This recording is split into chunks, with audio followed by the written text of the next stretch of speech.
Alors Bani Bassi, en fait, disons que c'est un nom que j'aborde depuis maintenant 3 ans, je dirais. En fait, à toute base, je m'appelais Big Will, parce que mon prénom composé c'est Carl William et j'avais pris le Will dans William.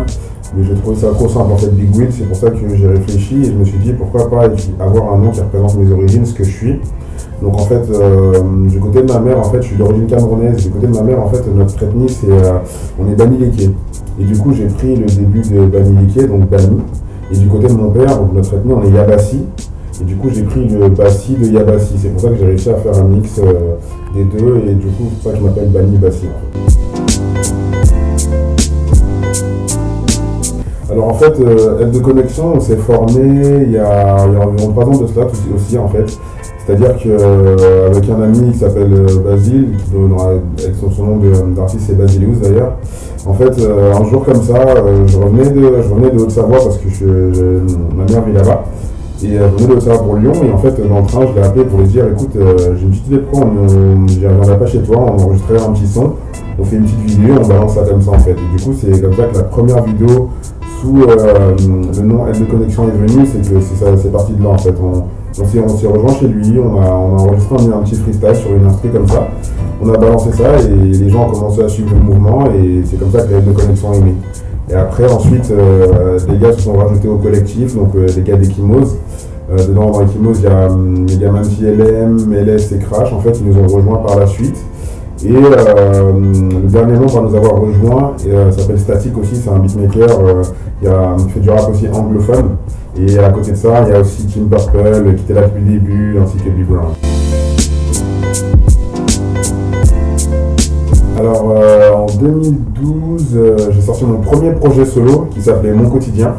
En fait, c'était un bootleg et une mixtape un peu mélangé parce qu'il y avait des sons que j'avais déjà sortis, des petites vidéos comme ça. Et il y a aussi des sons que j'ai bossé dans l'idée de sortir une mixtape en fait. Donc c'était un mix des deux. Et c'est comme ça que j'ai sorti mon premier projet. Et j'ai eu environ 650 téléchargements. Et pour l'époque et la qualité que c'était, je suis assez content quand même que ça ait été autant suivi. Mais bon, je sais que maintenant, il y a forcément une évolution. Donc voilà, j'ai commencé avec ce projet-là. Et après, il y a aussi des projets en parallèle avec la Aide de Connexion. On a sorti un bootleg qui s'appelait Apéritif, toujours en 2012 aussi, fin 2011, pardon. Et on a sorti aussi une mixtape en novembre 2012 qui s'appelait Aide 2.0. Et on a reçu de bons retours, c'est téléchargé environ 700 téléchargements, donc c'était assez cool. Ouais, en fait, je rappe depuis 2007 en fait. Au début, j'écrivais des sons et tout en mode un peu R&B, je m'inspirais un peu de Nio à l'époque. Et du coup, je me suis aperçu très vite que j'avais pas forcément la voix pour chanter du R&B. Donc je me suis plus dirigé vers le rap parce que j'avais des gens dans mon entourage qui en faisaient et je me suis dit pourquoi pas moi, surtout qui m'ont pas mal inspiré. Et c'est comme ça que j'en suis arrivé à justement commencer à écrire des textes. Donc ça date de 2007 en fait. Yes, alors en fait, j'ai sorti en juillet 2013 un premier extrait de mon projet qui s'appelle Assez fait. Donc le clip est toujours disponible sur YouTube, il a été filmé à la réal, c'est Picture Lyon en fait qui s'en occupe. Et entre temps, j'ai sorti aussi un clip qui s'appelle Légendaire, qui a été réalisé par Mule Vidéo Production, c'est un de mes meilleurs amis qui s'en est occupé. Et là du coup j'ai un clip qui a sorti presque en même temps que le projet, qui s'appelle Dans ce bar. C'est un featuring avec Praxis et Ivory K sur le refrain. Et c'est aussi Picture Lyon qui s'en est occupé, c'est un clip qu'on a tourné au Doc 40. Et en fait l'idée de ce son c'est qu'on voulait faire une petite ambiance en mode jazzy, soul, un peu séduction, classe en fait. Et du coup, on a imaginé le scénario un peu comme un speed dating, en fait, Et puis on a abordé sous 2 angles. L'angle du mec un peu sûr de lui, qui a l'habitude de entre guillemets, gérer avec les meufs et qui au final se rend compte que ça marche pas toujours comme il veut. Et l'autre angle aussi, où tu peux avoir une certaine timidité, ne pas oser et penser passer à côté de certaines choses, mais voilà, ça peut aussi plaire aux femmes en fait. Du coup, on a essayé d'aborder ça comme ça. Alors, ce qu'il faut savoir, c'est que sur la route de Robert Neville, ne devait pas s'appeler comme ça au départ. Et il devait s'appeler On est ensemble. Mais disons qu'à l'époque où j'ai commencé à travailler le projet, j'étais dans un autre état d'esprit. Et en fait, il faut savoir que j'estime que mon projet part en réalité d'une rupture en fait. Dans le sens où c'est à partir du moment où je me suis séparé de mon ex en fait que j'ai vraiment commencé à avoir de l'inspiration, que j'ai eu une motivation qui m'a donné envie justement de prouver les choses en fait. C'était un petit peu une revanche en quelque sorte. Et c'est pour ça que sur la route de Robert Neville est le titre qui s'est imposé sur le moment parce que en quelque sorte, un moment, enfin tout part d'un sentiment de solitude. Et est-ce que cette solitude développe en toi les doutes que tu peux avoir, ce que ça t'inspire, le côté revanche, essayer d'aboutir à quelque chose. Et disons que sur la route de Robert Neville, c'est un peu cette idée là, pour ceux qui ne font pas le rapprochement, c'est tiré du film en fait Je suis une légende avec Will Smith. Donc c'est le nom du personnage joué par Will Smith en fait, et je me mets entre guillemets dans sa peau. Et voilà, j'essaie de parler de tous les doutes qu'on peut avoir, comme je le disais, cette quête qu'on peut juger impossible ou autre, et en fait j'ai essayé de développer ça à travers ce projet. Alors le projet sort le 25 novembre. Le 25 novembre. Il n'y a pas de raison particulière à la sortie de la date, mais disons qu'à la base je pensais sortir ce projet en mars 2013, ouais, mais au final à ce moment-là je me suis rendu compte que j'avais trop d'instru, ça pouvait être une mixtape au départ.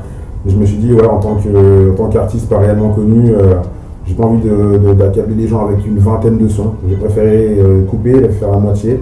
Et c'est pour ça que j'ai quand même pris le temps de bien bosser le projet. Et du coup, j'ai décidé de sortir le 25 novembre.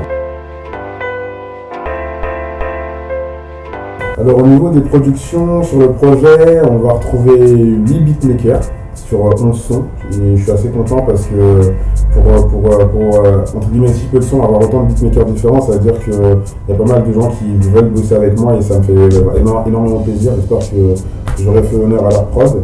Donc en fait, on va retrouver 2 membres de mon collectif, donc Team Purple sur le son 9h du mat. On va retrouver Static aussi sur le son qui s'appelle Tank, sur un autre son qui s'appelle Seul. Et aussi en collaboration sur l'instru Assez fait, enfin du titre Assez fait, avec Grills, donc qui du coup Grills s'est aussi occupé de l'instru pour le son Dans ce bar. Ensuite on va retrouver S2 Keys, c'est un beatmaker parisien avec qui en fait je suis rentré en contact pour lui demander si je pouvais utiliser sa prod en fait pour mon projet, parce qu'en réalité lui il avait proposé dans une beat tape et j'avais vraiment flashé sur la prod et du coup j'ai voulu en faire quelque chose, c'est ce qui donne le son légendaire.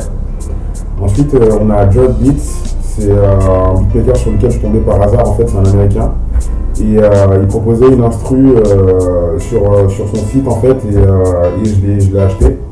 Et du coup, c'est ce qui donne, c'est l'instru du titre On reste les mêmes, en featuring avec Meles, Crash et Telep.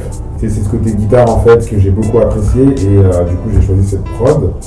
Ensuite, on va retrouver Yao qui est le frère en fait beatmaker et rappeur, chanteur, qui est le frère d'un ami à moi qui s'appelle Daisy, qui est rappeur aussi avec qui j'ai fait quelques featuring.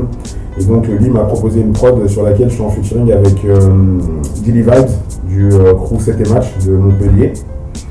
Et pour ne pas en oublier, il y a aussi Serial, c'est un beatmaker parisien aussi, qui m'a proposé des prods à lui, j'en ai sélectionné quelques-unes, et du coup, par exemple, vous avez le son Dans mes pensées, c'est une prod de Serial. Donc je crois que j'ai oublié personne, du moins je l'espère.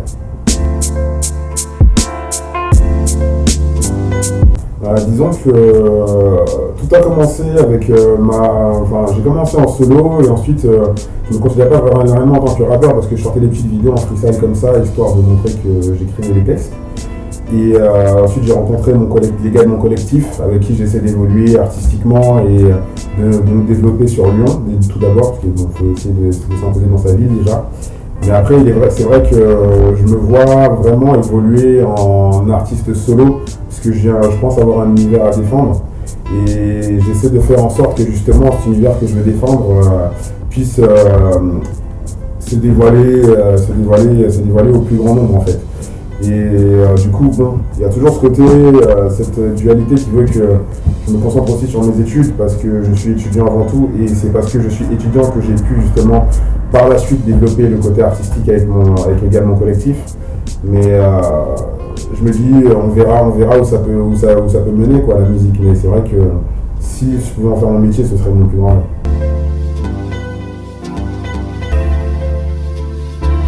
Disons que mon futur se conjuguera toujours avec la LDC parce que j'aime ce côté où on est entouré, où on essaie d'évoluer ensemble et de se tirer vers le haut. Et si j'avais pas eu mon collectif autour de moi, j'aurais pas entre guillemets si vite évolué, parce que ce qui est bien entre nous, c'est qu'on a beaucoup de franchises les uns avec les autres et comme je disais tout à l'heure, on essaie de se tirer vers le haut.